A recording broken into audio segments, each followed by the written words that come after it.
Welcome, everybody, to this week's edition of the Life and Legacy Show, sponsored by the Sechler Law Firm, where great families make great estate plans. My name is Tim Sechler. I am your host on this show each and every week, and I thank you for joining us for this week's episode. This is a show I do to bring people the information I think you need to know in order to make good estate planning, long-term care planning decisions for your family. We got our eye on what's going on in the legal marketplace, the legal framework, and how everything is working so that we can continue to fight for our clients' best interests. And I love to educate people. So I do this radio show. We've got something moving in on 200 episodes of this show on our podcast. You can check it out whenever you want. On iTunes, on Spotify, et cetera. Or maybe you're checking us out this weekend on your local radio, which is also a fantastic place to find us. Now, this week, I'm going to be doing a little bit of commentary on what I'm seeing going on in the world. We're gonna sort of do some legal technical training in it. But I want to make mention that you should not make legal decisions based on what you hear on this or any other radio show. I am doing this for your general information. I am an attorney. I am not yet your attorney, though we'd love to win your business. So don't make any decisions based on this because I don't have all the facts of your situation in front of me, and you can make some mistakes. But the topic of this week's radio show is the secret that everybody knows. And it's about how we are treating our middle-class retirees in this country, okay? And there's a couple of things where I've just seen over the course of the years of my career where the retirement that people have in mind is not working out the way that they thought it was going to go, right?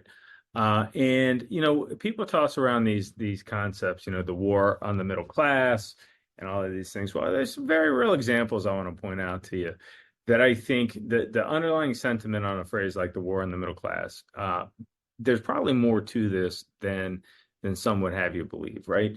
And what I want to do is I want to take the position of somebody who is like probably older than I am personally, maybe somebody in their 60s right now, has spent a bulk of their lifetime working hard and saving money, raising a family, right? And then, we go through this life with this idea that retirement is like the finish line, right? I mean, once I get there, I'm going to have time to do all the things that I love, and I'm going to have time to spend it with my family and all the rest, and I should be financially secure by that point in time.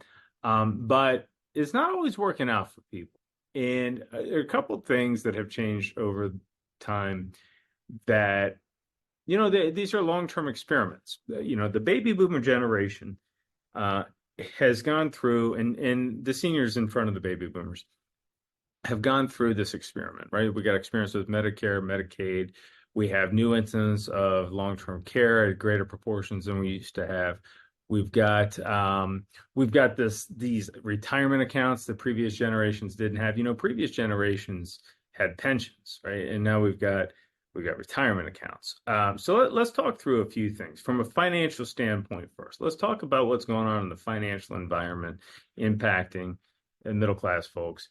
And then I want to talk to you about the healthcare thing that is going on and how it's working, it's not working. All right. So here's what's shaken in my perspective, right?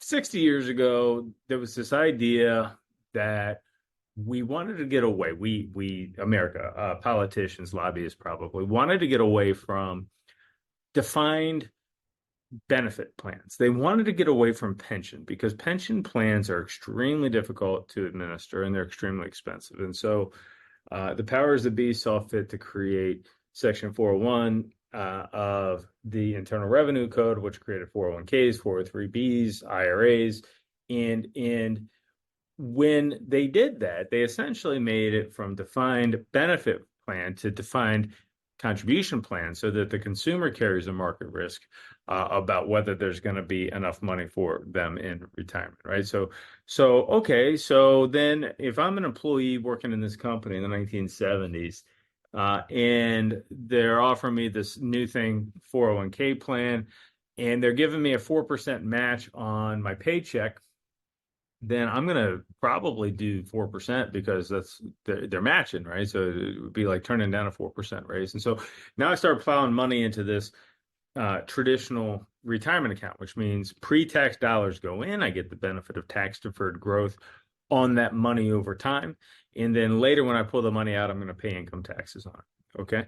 Now, so I've been plowing money into this thing for my entire career, 70s, 80s, 90s. We're getting to the retirement years. I've been investing in this type of an account for 40, 50 years. And it's retirement time. And so now this money's in here, and to pull it out, I got to pay ordinary income taxes on it, right? So I pull money out, I pay income taxes on it, which, by the way, this is just an aside, nobody does, right? Because we've all been brainwashed to never pay taxes. So this is not financial advice. I'm not qualified to give you financial advice, but just an observation. I seem to find lots of my clients who have these retirement accounts.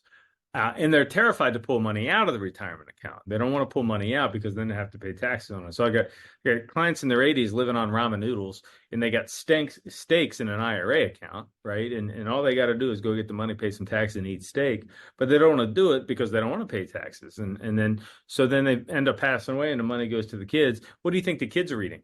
Think the kids are eating noodles, right? No, no, no. The kids are eating steaks, right? And there's this funny thing going on where because we have these accounts that we have been like looking on as like the prize for 50 years, we're afraid to diminish the prize, right? But so here's the thing about your kids, they're not seeing a prize, right? They didn't work for this for 40, 50 years. It's not the financial metric that's associated with their lifelong labor. And so when people pass away, the kids inherit the money. It's typically gone in 18 months because they didn't work for it, right? It's just like hitting a lottery in a financial sense.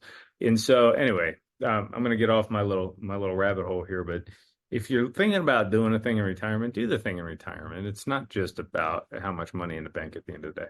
Anyway, back to more interesting things, I think. So here's the thing. The tax laws have changed in the last 15, 20 years, and people don't understand it, right? So we used to have a federal estate tax. Now, I practice in Pennsylvania.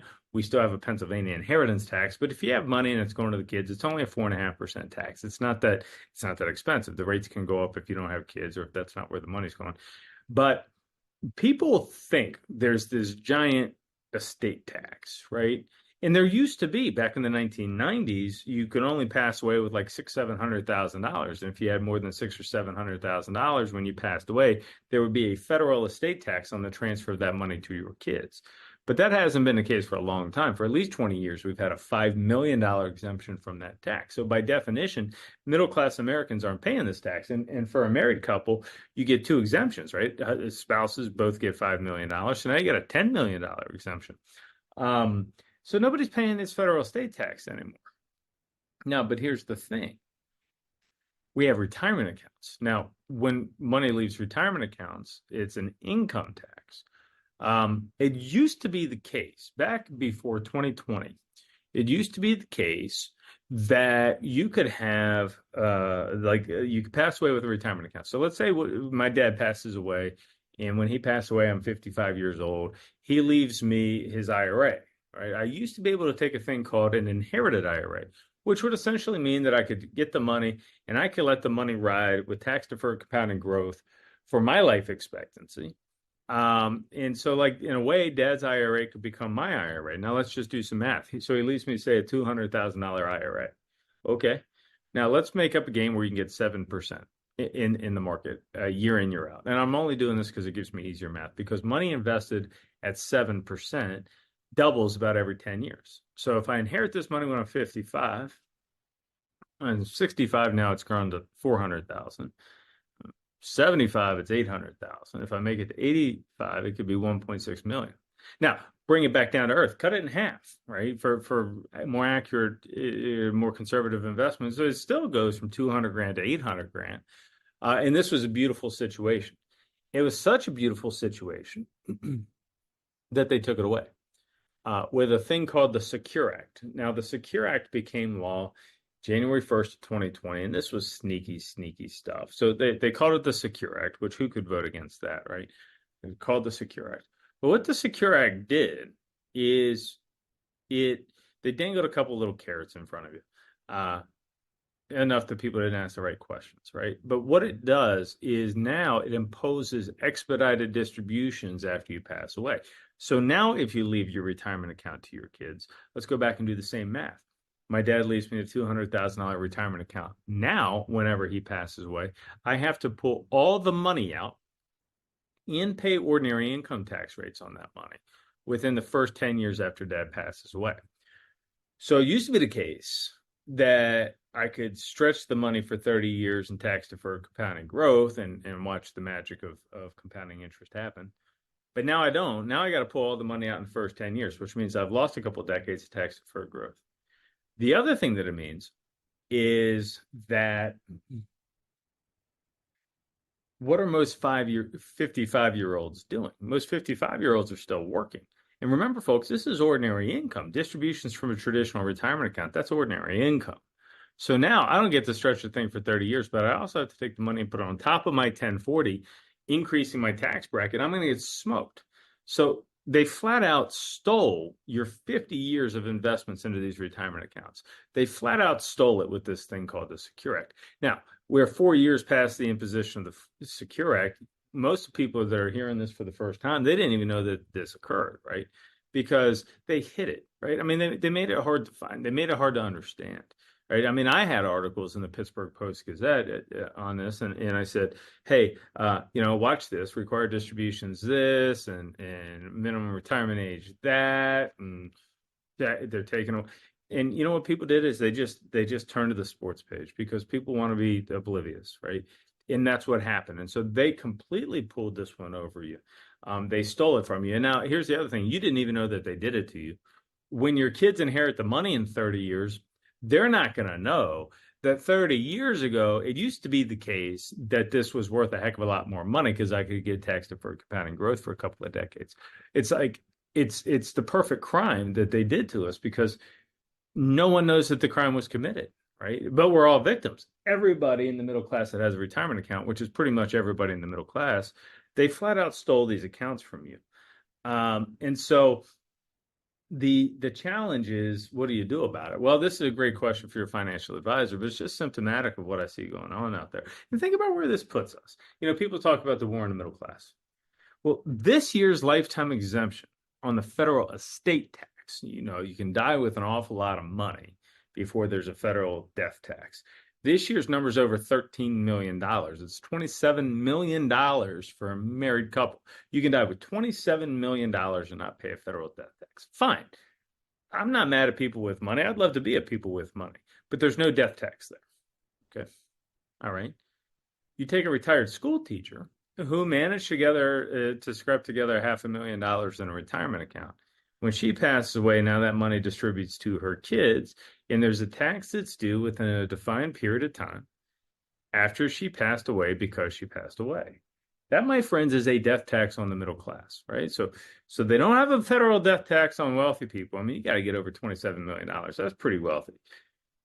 But we do have a death tax on the school teachers. Like, this to me is not the idea. And if you're just learning about this for the first time, do your own searching. You should look up the Secure Act. And this is the type of stuff that we try to make our clients aware of because we got our eye out looking at what is going on out there in the world and trying to advocate for our clients' best interests. And it's why, when we work with our clients, estate planning, I talk a lot on the show about getting a will or getting a trust, mostly trust. But estate planning, when done properly, is not some transaction. You don't just buy some set of documents and put them on the shelf for the next 30 years. It's a process. It's a lifestyle. It's staying on top of what's going on out there in the world. Having professionals look out for your best interest to understand what's going on out there in the world. And if we have to adjust the estate plan in response to the realities of the world, now we got a mechanism to be able to do that. And so within our law firm, I have a thing called the Sechler Law Firm. You can check us out at sechlerlawfirm.com, SECHLER lawfirm.com. We have our clients go through a series of classes teaching you about taxes, teaching you about wills versus trust, teaching you about the ways that you probably want to use this tool or that tool as estate planning tools to accomplish your objectives. And then what we do is we have an ongoing membership program that we call our Red Wagon Club. The Red Wagon Club has monthly education events, monthly fun events. This week we had a mini golf event at our office. Because our clients tend to be a lot alike. We tend to represent a lot of people, similar financial backgrounds, similar demographics, age-wise. We all live in Western Pennsylvania, right? And these people get together with common interest of having happy retirements, or thinking about the retirement that may be around the corner, and staying up on what do I need to do to keep my documents up to date? Where do I turn when I want to make changes? How is the political climate changing what's going on in the best interest of my family? And that's what we do. We work hard to provide information on healthcare. We work hard to provide education on legal planning, tax planning. And the whole idea is to make sure that you can have that retirement that you want. You can leave a legacy to your family. You don't have to lose it to the probate courts or taxes or the nursing home. You can do this, but it requires a plan. It is not a simple will on the shelf that I'm going to think about. I'm never going to think about again. It requires a real plan. And if the way I'm talking about this seems to you to make some sense on the way estate planning should be done, you should go to our website. You should come to one of our free workshops and learn about it, and decide for yourself if what we're saying is for you. Okay. Now, I gave example number one about the secret that everybody knows. They're after the middle class money. They're making it harder for us to do wealth transfer.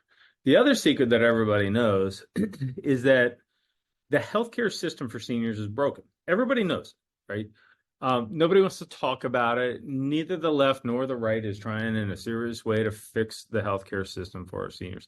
I was recently talking, I'm going to leave the person's name out of this, but I was recently talking to a geriatric physician who told me flat out, seniors are being underserved, right?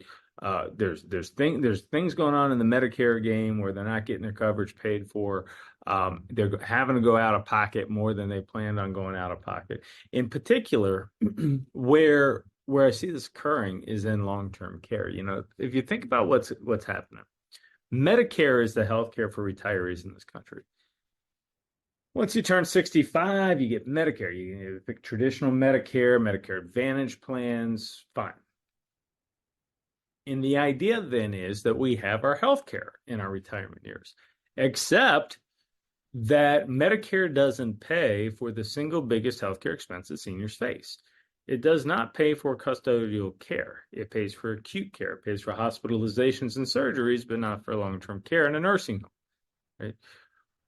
Well, so what, Tim? Who cares? I'm not going to any nursing home. Oh, yeah?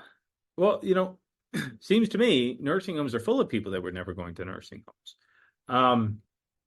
And you got a scenario where whether my wife is okay in our retirement years is almost entirely dependent upon the healthcare event I will have, right? Because if I have a heart attack or if I need surgery, medication for cancer, that's acute care, and that will be covered by Medicare most of the time. Now, this is an overly broad generalization, but acute care is covered by Medicare. If I have dementia, which, by the way, 1 in 3 of us are going to, if I have dementia and I need long-term care, which, by the way, 2 out of 3 of us are going to, I'm on my own. In nursing homes in this country, call up a nursing home and ask how much it costs. Nursing homes, skilled nursing facilities are anywhere from $10,000 to $15,000 a month. So we got anywhere from $120,000 to $180,000 a year going out of pocket to a nursing home if I need one. And the only government program that will pay for it is Medicaid. But Medicaid requires you to go broke. I don't want to go broke. I didn't work 60 years to lose it all to Alzheimer's disease, which is why with our clients, we hold a lot of assets in trust, because then Medicaid can't look at those assets after 5 years, right? It just makes sense. But anyway, I mean, it's a silly game. We're just playing it better, right? But the idea here is you shouldn't have to take this type of dramatic action to be able to protect your retirement, to be able to protect your spouse from healthcare expenses. But I'm telling you, you do. You need to take action, because if you go into this thing, the potential future need for long-term care with your head in the sand, and you don't want to think about it, it's uncomfortable to have the dementia conversation, you just don't want to deal with it. I'm telling you, people are going broke. I see it every day. People are struggling to pay for long-term care. You can plan for this if you take action to plan for it, but nobody's going to do it for you. The thing that they're giving you is going to fail. And everybody knows the secret. Everybody knows the healthcare community, the financial community, the legal community, the political community. They all know it's broken. So are they trying to fix it? No. No, they're not trying to fix it. There's no serious push to cover dementia. There's no serious push. In fact, what's happening is Medicare, who governs nursing homes, is requiring the nursing homes to increase their staff. Okay. So if I want to keep licensed with Center for Medicare Services, I've got to increase my staffing. If I owned a nursing home, I have to increase the amount of people here. Well, since 2020, the labor market for long-term care is extremely expensive, right? Because people don't want to do it. It's hard to find CNAs. It's hard to find nurses who want to work in long-term care. It's hard to find the people to work in a long-term care setting. And because it's hard to find them, supply and demand means that their wages went up, right? So it's more expensive for me to meet my cost of labor. Fine. Now I got Medicare telling me I need more people working. Okay, fine. Well, that means more money. So obviously then, if they're serious about fixing this system for seniors rather than just looking good, the government wants to look good sometimes. Oh, you should have more staffing in nursing homes. Well, okay, of course we should have more staffings in nursing homes. But now you got the government looking good in one setting by saying you have to have more people. Okay, now we get a shift from Medicare and we got to talk about Medicaid.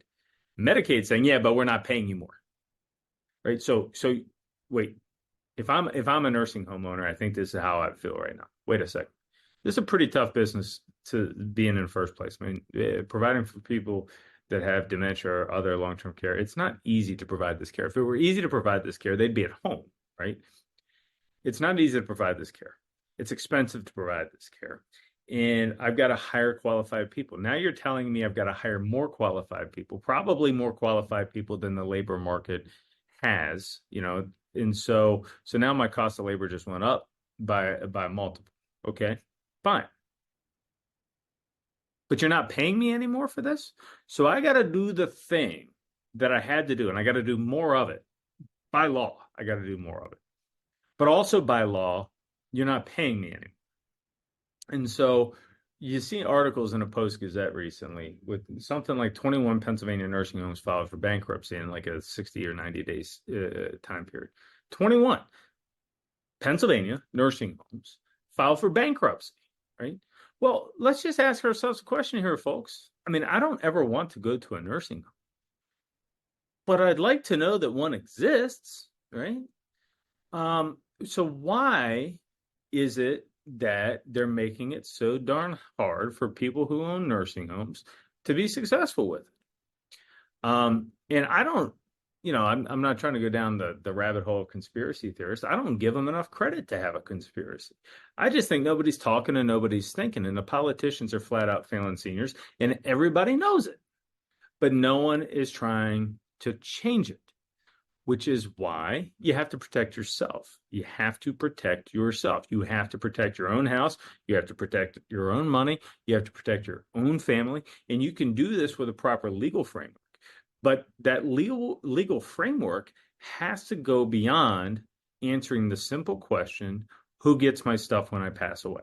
Right? Because if the only thing you're worried about is who gets my stuff when I pass away, then you can do whatever a simple will is, right? So people use the word simple will. I'm not sure what a simple will is, but there are wills, and some are more complex than others. So fine.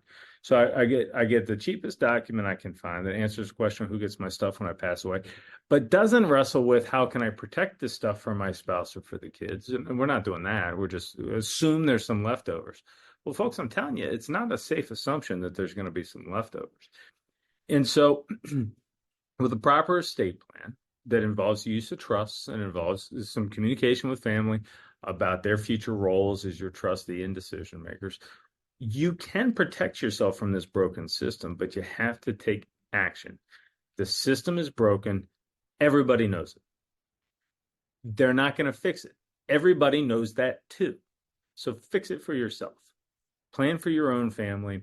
come to one of our workshops. We're going to teach you how to do it. Go to sechlerlawfirm.com, SECHLER lawfirm.com. Attend to come to one of our upcoming Three Secrets to Protect Your Legacy workshops. And we're going to teach you how using a thing like an asset protection trust can protect your family, right? This is helpful information. I hope you found today's radio show helpful. I know you're going to find the workshop helpful. Remember, though, what I say on this show is for your education and for your entertainment. It is not legal advice. Don't make any decisions without the help of an attorney. I am an attorney. I am not yet your attorney, though we'd love to earn your business. If you'd like to learn more about us and how we do it, come to sechlerlawfirm.com and join us for an upcoming estate planning workshop. Thanks for listening.